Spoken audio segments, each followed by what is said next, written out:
بسم اللہ الرحمن الرحیم۔ بسم اللہ الرحمن الرحیم۔ یہ المختصر کا سبق نمبر 109 ہے اور گفتگو ہو رہی ہے احوال اسنادی میں۔ پیچھے گفتگو ہوئی تھی کہ مقتضی ظاہر مقتضی حال کبھی کبھی خلاف ہوتا ہے، اور اس کے بعد پھر بات ہوئی تھی کہ وہ مقتضی حال کے مطابق تو ہوتا ہی ہوتا ہے۔ پھر ایک مثال بیان کی تھی، تو اس کی مثال یہ تھی کہ غیر سائل کو سائل کے مرتبے میں رکھا جاتا ہے۔ اب آگے دوسری مثال دے رہے ہیں اس کی، اسی کو بیان فرماتے ہوئے فرماتے ہیں وَيَجْعَلُ غَيْرُ الْمُنْكِرِ كَالْمُنْكِرِ إِذَا لَاحَ أَيْ ظَهَرَ عَلَيْهِ أَيْ عَلَى غَيْرِ الْمُنْكِرِ شَيْءٌ مِّنْ أَمَارَاتِ الْإِنْكَارِ نَحْوُ قَوْلِ حَجْلِ بْنِ نَضْلَةَ شِعْرٌ جَاءَ شَفِيقٌ اسْمُ رَجُلٍ عَارِضًا رُمْحَهُ أَيْ وَاضِعًا عَلَى الْعَرْضِ فهو لا ينكر أن في بني عمه رماحا لكن مجيئه واضعا للرمح على العرض من غير التفات وهيئ أمارة أنه يعتقد أن لا رمح فيهم بل كلهم عزل لا سلاح معهم فنزل منزلة المنكر وخطب خطاب الالتفات بقوله إن بني عمك فيهم رماح مؤكدا بأن وفي البيت على ما أشار إليه الإمام المرزوقي تهكم واستهزاء كأنه يرميه بأنه من الضعف والجبن بحيث لو علم إن فيهم رماحا لما التفت لفت الكفاح ولم تقضي يده على حمل الرماح على طريقة قوله شعر فقلت لمحرز لما التقينا تنكب ولا يقتلك الزحام يرميه بأنه لم يباشر الشدائد ولم يدفع إلى مضائق المجامع كأنه يخاف عليه أن يداس بالقوائم كما يخاف على الصبيان والنساء لقلة غنائه وضعف بنائه۔ یہاں سے اب وہ انہوں نے مقتضی ظاہر کے خلاف لانے کی دوسری مثال بیان کی۔ پہلی مثال وہ تھی، پہلی صورت وہ تھی کہ جہاں تاکید کا لانا مستحسن تھا، واجب نہیں تھا، اور اب یہ صورت یہاں سے یہ بیان فرما رہے ہیں کہ تاکید کا لانا جہاں واجب ہے وہ مقتضی ظاہر کے خلاف صورت بیان کر رہے ہیں۔ تو انہوں نے یہ فرمایا ہے کہ اگر کوئی شخص حقیقتاً غیر منکر ہو لیکن اس پر کچھ ایسی علامات ہوں، ظاہر ہوں جو انکاری علامات ہوں،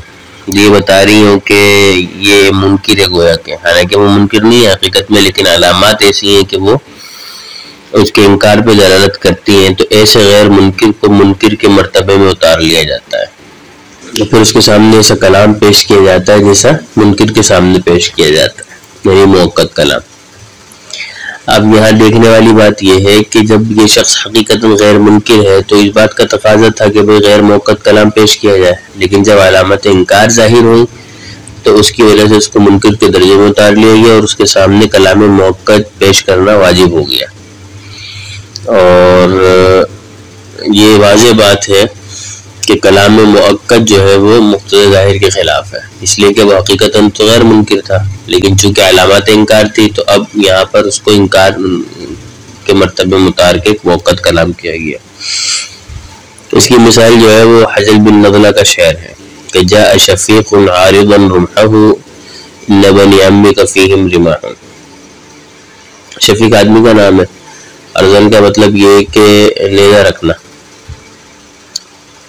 ایسا اس طور پہ رکھنا کہ اس کی نوک جو ہے وہ دشمن کی جانب نہ ہو بلکہ اس کی چڑھائی دشمن کی جانب ہو۔ تو گویا اس بات کی علامت ہے کہ جو صاحب نیزہ ہے وہ دشمن سے بے خوف ہے اور وہ سمجھتا ہے کہ دشمن کے پاس ہتھیار نہیں ہے۔ بس یہ شفیق نامی آدمی جو اپنے چچا زاد بھائیوں کے پاس ہتھیار اور نیزے ہونے کا حقیقتاً منکر نہیں ہے، بلکہ وہ اس بات کو جانتے ہیں کہ ان کے پاس بھی ہتھیار ہے اور نیزے ہیں، لیکن اب وہ جب گیا اس طور پر ہے کہ وہ نیزے کی جو انی ہے وہ دشمن کی طرف نہیں ہے بلکہ اس کے چوڑائی دشمن کی طرف ہے، تو اب یہ علامت اس بات کی ہے کہ گویا کہ وہ اپنے چچا زاد بھائیوں کو نہتر سمجھتا ہے، خالی سمجھتا ہے اور ان کے پاس ہتھیار ہونے کا منکر ہے، لہذا اس علامت انکار کی وجہ سے اس شفیق نامی کو غیر منکر کے مرتبے میں اتارا گیا، غیر منکر کو منکر کے مرتبے میں اتار کر اس کے سامنے بطریق التفات کلام ہوا ہے اور کلام مؤکد لایا گیا ہے کہ بے شک تیرے چچا زاد بھائیوں کے پاس بھی لے جائیں۔ اب یہاں شفیق حقیقتاً غیر منکر ہے، اب تقاضا یہ تھا کہ یہاں پر جو کلام تھا وہ غیر مؤکد پیش کیا جاتا ہے، لیکن چونکہ علامت انکار اس کی طرف سے ظاہر ہو رہی تھی اس لیے اس کو منکر کے مرتبے میں اتار کر خلاف مقتضا ظاہر اس کے سامنے مؤکد کلام پیش کیا گیا۔ علامہ طباطبایی رحمہ اللہ نے فرمایا ہے کہ شاعر نے اس شعر میں جو ہے وہ شفیق کا مذاق اڑایا ہے، کیوں؟ اس لیے کہ وہ اتنا بزدل اور کمزور ہے کہ اس نے اپنے چچا زاد بھائیوں کی طرف اس لیے رخ کر لیا ہے کہ وہ یہ سمجھتا ہے ان کے پاس ہتھیار نہیں ہے، ورنہ اگر اس کو معلوم یہ ہوتا کہ ان کے پاس بھی ہتھیار ہیں تو یہ ادھر کا رخ نہ کرتا اور اس کو نیزہ اٹھانے کی ہمت نہ ہوتی۔ اور یہ ایسی ہی صورتحال ہے جیسا کہ ابو ثمامہ برہ بن عازب انصاری نے ایک قبیلے کے شخص محرز کا مذاق اڑایا، چنانچہ ابو ثمامہ نے کہا کہ میں نے جنگ کے وقت محرز سے کہا کہ ایک طرف ہٹ جا، اس کو یہ لوگوں کی بھیڑ کچل نہ ڈالے۔ شاعر نے یہاں یوں کہا ہے کہ جناب، کہ شاعر نے اسے یہ کہا ہے کہ حضرت آپ جو ہے وہ سیکھے ہوئے نہیں ہیں، آپ نے گرم صورتحال برداشت بھی نہیں کی، آپ نے جنگ کے مصائب بھی نہیں دیکھے، لہٰذا آپ گھر چلے جائیں، ورنہ ہمیں ڈر ہے کہ بچوں اور عورتوں کی طرح آپ کو بھی کہیں رون نہ دیا جائے۔ تو کہنے کا مقصد یہ ہے کہ یہاں پر علامہ طباطبایی فرماتے ہیں کہ شاعر نے شفیق کی بے عزتی کی ہے، بہرحال لیکن اس میں صورتحال واضح ہو گئی کہ غیر منکر کو منکر کے مرتبے میں اتارا گیا ہے اور اس سے کلام ایسا کیا گیا ہے جیسا کہ غیر منکر سے کیا جاتا ہے، یعنی کلام مؤکد، جبکہ وہ حقیقتاً غیر منکر ہے۔ تو غیر منکر سے کلام جو ہے وہ سادہ کیا جانا چاہیے، لیکن یہاں پر چونکہ اس کو منکر کے مرتبے میں اتارا گیا ہے تو اس لیے یہاں پر کلام مؤکد پیش کیا گیا ہے، تو یہ مقتضی ظاہر کے خلاف کلام لایا گیا ہے، گو کہ ہے مقتضی حال کے مطابق۔ تو یہ دوسری صورت مصنف نے بیان فرمائی ہے جس میں تاکید کا لانا واجب ہوتا ہے۔ اسی کو مصنف رحمہ اللہ اور پھر اس کی مطابقت میں شارح رحمہ اللہ نے یہ بیان فرمایا ہے کہ وَيَجْعَلُ غَيْرُ الْمُنْكَرِ كَالْمُنْكَرِ، کبھی کبھی غیر منکر کو منکر کی طرح بنا دیا جاتا ہے۔ اذا لاحا، یعنی جب لاحا معنی ظاہرہ، جب اس پر ظاہر ہو، یعنی غیر منکر پر شیء من امارات الانکار، انکاری علامت کچھ اگر ظاہر ہو تو اس غیر منکر کو منکر کے مرتبے میں ڈال دیا جاتا ہے، جیسے قول بن حجل بن نضلہ کا یہ شعر کہ جاء شفیق اسم رجل، یہ نام ایک آدمی کا ہے، عارضا رمحہ، اپنے نیزے کو چوڑا کیا ہوا، ای واضحا علی العرض، یعنی اس کو چوڑائی کے ساتھ رکھے ہوئے، یعنی نیزے کی انی دشمن کی طرف نہیں تھی بلکہ اس کا چوڑایا جو اس کا چوڑا پن تھا وہ تھا۔ فَهُوَ لَا يُنْكِرُ، اب حقیقت میں تو وہ انکار نہیں کر رہا کہ ان فی بنی عمہ رماحا، کہ اس کے چچا زاد بھائیوں کے پاس نیزے ہیں، اس بات کا تو انکار نہیں کر رہا، لیکن مجیئہ واضحا للرمح علی الارض، لیکن اس کا آنا اپنے نیزے کو چوڑائی کے ساتھ رکھے ہوئے، من غیر التفات و تحیؤ، بغیر کسی التفات کے اور بغیر کسی تیاری وغیرہ کے، تو امارتن، تو یہ گویا کہ ایک علامت ہے، انہ یعتقد ان لا رمح فیہم، کہ اس کو گمان یہ ہے، وہ اعتقاد یہ رکھتا ہے کہ اس کے چچا زاد بھائیوں کے پاس نیزے نہیں ہیں، بل کلہم عاذل، کہ وہ سب کے سب نہتے ہیں، لا صلاح معہم، ان کے پاس کوئی حصہ نہیں۔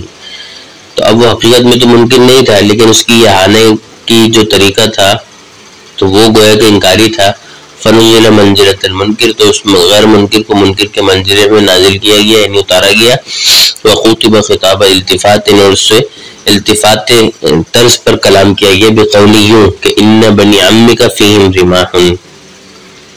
کہ بے شک تیرے چچا زاد بھائیوں کے پاس بھی نیزے ہیں۔ مؤکدم بأن،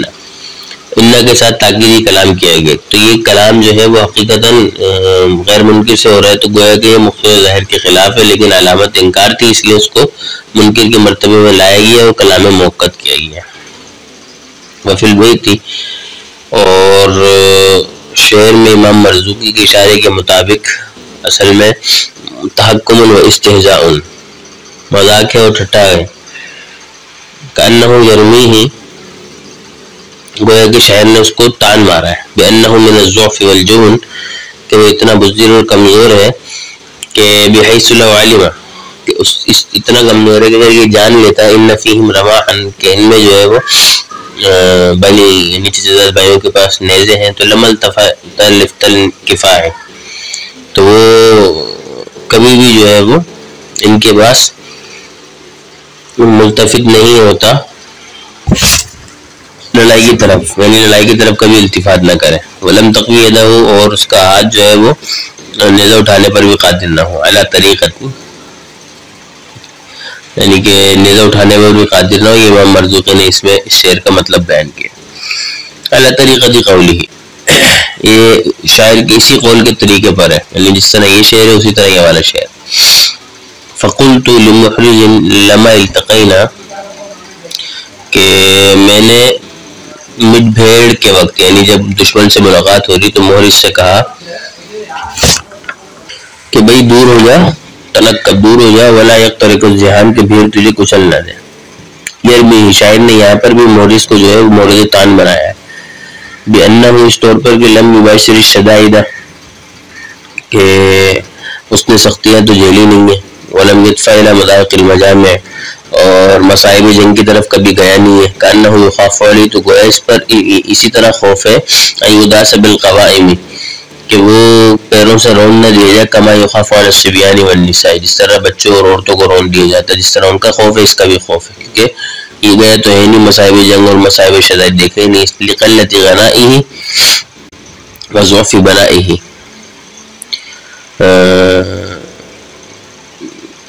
قلت غنائہ کا مطلب ہے کہ ان کے نازک اندازی کی وجہ سے، وضعف بنائہ، اور ان کی کمزوری کی وجہ سے، اس طرح بچوں اور عورتوں کی نازک اندازی اور کمزوری کی بنا پر ان کا خوف ہوتا ہے، تو اس بندے کا بھی خوف ہے، اس لیے اس نے مصائب شدائد اور مصائب جنگ دیکھے ہی نہیں ہے۔ تو جس طرح اس شعر میں تین مارا گیا ہے، تو ان بنی امی کا والے شعر میں بھی شاعر نے تان کیا ہے۔ تو بہرحال یہ تو شعر کا مطلب تھا، اصل بات یہ تھی کہ غیر منکر کو منکر کے مرتبے میں لایا گیا ہے، اور اس سے اسی طرح کلام کیا گیا ہے جس طرح غیر منکر سے یعنی منکر سے کیا جاتا ہے موقت کلام، جبکہ وہ حقیقت میں غیر منکر ہے، تو یہ مقتضی ظاہر کے خلاف کلام ہے، گو کہ مقتضی حال کے مطابق ہے۔ تو معلوم یہ ہوا کہ مقتضی ظاہر کے خلاف کلام لایا جا سکتا ہے، اور یہی وہ بات تھی جو تفتزانی رحمہ اللہ نے مصنف کی مطابقت میں پیچھے بیان فرمائی تھی کہ ان دونوں کے درمیان عموم خصوص مطلق کی نسبت ہے۔ اللہ سمجھنے کی توفیق عطا فرمائے، وما توفیق الا باللہ۔